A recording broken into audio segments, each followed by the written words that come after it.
The bracha recited by your father by the bar mitzvah of his son, which the very first time that the son receives an aliyah, on the day that the son becomes bar mitzvah, standing at the Torah, the father recites, Baruch shepatorani me'onisho shalozeh, expressing a gratitude to HaKadosh Baruch Hu that from this point onward, the father will no longer be responsible for the child's iniquities, for his incorrect decisions. It's a rather strange bracha. As a matter of fact, whether it's recited b'shem u'b'malchus, with the Shem Hashem or without the Shem Hashem, what does it mean? Interestingly, there are two possibilities. One possibility is that the father is expressing the fact, as I mentioned, that he's poured himself into the son, but from this point on onward, the son will assume his own track, as it were, and he will ultimately be responsible for everything that he decides to do and for everything that he decides to omit in his service of HaKadosh Baruch Hu. Interestingly enough, there are those who maintain that it's not being recited by the father for his release from responsibility regarding the decisions of his son, so much as it's an expression by the father, or perhaps by the son, a bracha to be made by the son, expressing the fact that no longer will the son be held culpable for the iniquities of the father performed by the father until that point in time. For at that point in time, at the age of 13 years and a day, the son moves forward on his own track, and he is no longer tethered, as it were, by the indecisions or poor decisions made by his father. Either way, it's difficult. But interestingly enough, it's rooted in this week's Sedra. Vayigdalu hanoarim vayhi Esav ish yodei yatzayid ish sadeh v'Yaakov ish tom yoshev v'holim.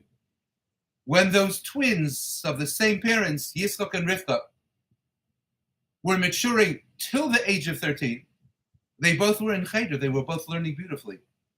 They both could be identified on the street. People would say, oh yeah, there's Yitzchak's son, there's Yitzchak's beloved son, and there's Rivka's beloved son. And everyone could indeed be referring to either Yaakov or Esav.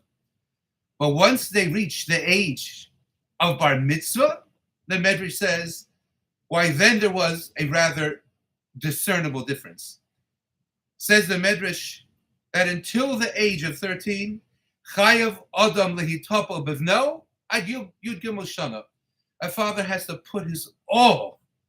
The parents have to put their all into the children till the age of 13. But from that point and onward, the parent can and effectively does, and even should, in his own way, say, Baruch shepatorani me'onisho shalozeh, I'm out. I could do no more. Given that, and it's learned out from Esav and Yaakov, we can well appreciate that this unusual bracha is no doubt an endlessly deep statement of a moment of reflection on the part of the father when he asks himself, did I do justice vis-a-vis my son in the chinuch and education that I provided, in the love that I provided, in distancing him from things that I knew he should not be exposed to or be involved in? Or did I fail? Was I somewhat remiss? And what a moment of angst, no doubt, for Yitzchak Avinu, when he proverbially recited that bracha. When the difference between Esav, the Ish Tzayid, Ish Sadeh, and Yaakov, the Ish Tam Yoshev Aholim, was made so clear at the age of 13.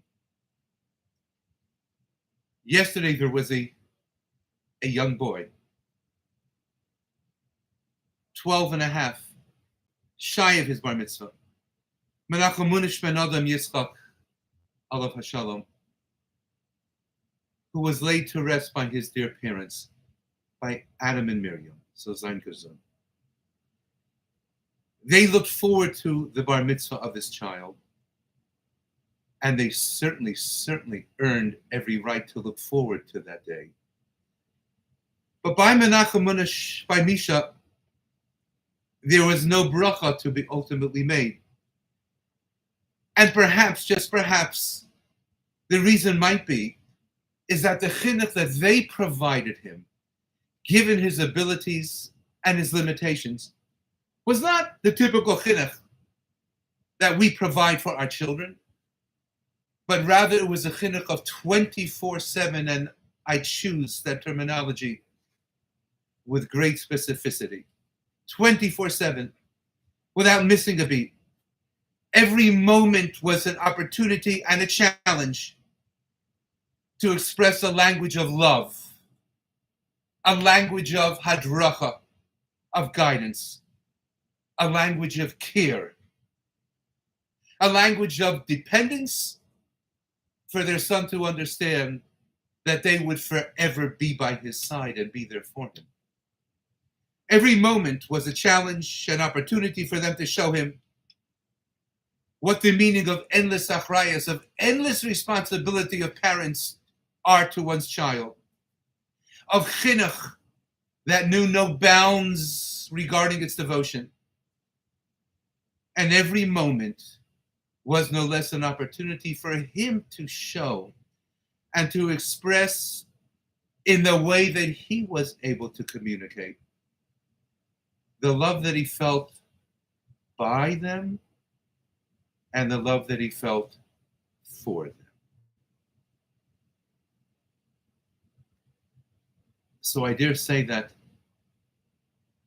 at the Kavura, there really was no parting of ways in the greatest sense of the word. There was no switching of rails for Misha to embark upon on his own route, of having to shoulder a responsibility on his own, but rather his entire lifetime, to the very last moments of that lifetime, was just a chinuch that was shared by Miriam and Adam with their beloved son. Just a continuum of pure love, of pure pride,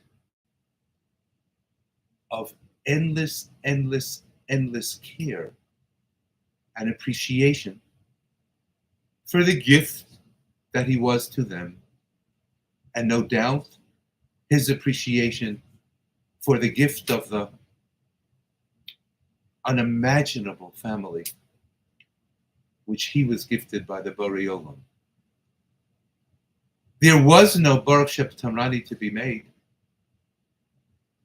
because not only did he never have to go out on his own, he merged with his parents in those moments of achrayus, of responsibility, of devotion, of every nuance that was cherished to be able to make him happy, to make him appreciated as he was so greatly by his siblings, by his grandparents, by his uncles and aunts, by all who knew him, by all who came to see him and to greet him and to observe him in shul, in his wonderful yeshiva, and elsewhere. In life, at times, I guess, we don't make a Baruch Sheptarani, because there's no moment of reflection as to whether or not I did enough as a parent. Certain parents never have to make that bracha. Never.